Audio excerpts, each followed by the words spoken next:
Global ratings agency Standard & Poor has lowered India's GDP growth forecast to 5.5% from 6.5% earlier this year.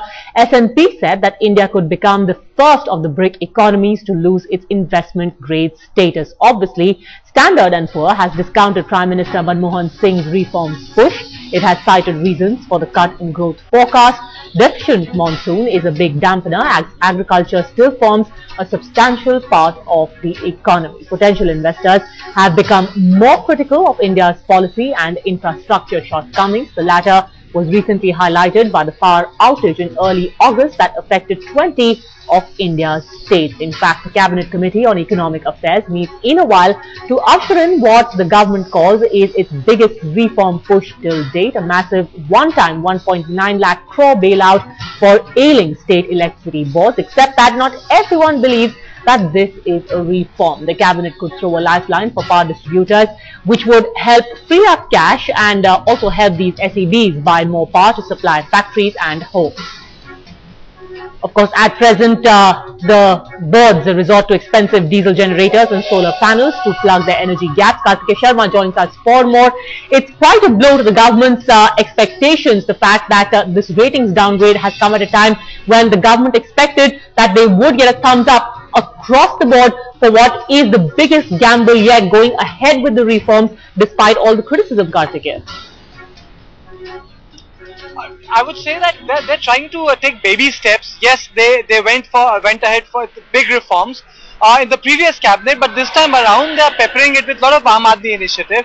For example, you have computerization of the PDS, whereby bogus names or the people benefiting from the PDS scheme would be weeded out of the system.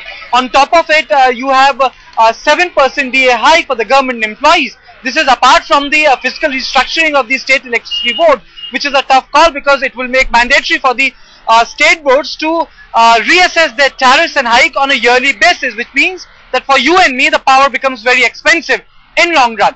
But then these are hard part of reform. Then you have soft part of the reform, which is that you have health mission in pipeline. You have a lot of money going into the education sector. The government is finalizing the bill of right to food. So I would say they are trying to recalibrate things, but then it ultimately depends on the will of the party, and for that, on that account also, Padmaja, PM is getting a lot of strength and booster shot from Congress President. There's a CWC which has been organized tomorrow, which will support the initiative of the Prime Minister. I think the bottom line is that they must go down fighting, because they will not have chance after the Gujarat elections, because you have big tickets, 12 assembly elections slated between from November 2012 to 2013 December.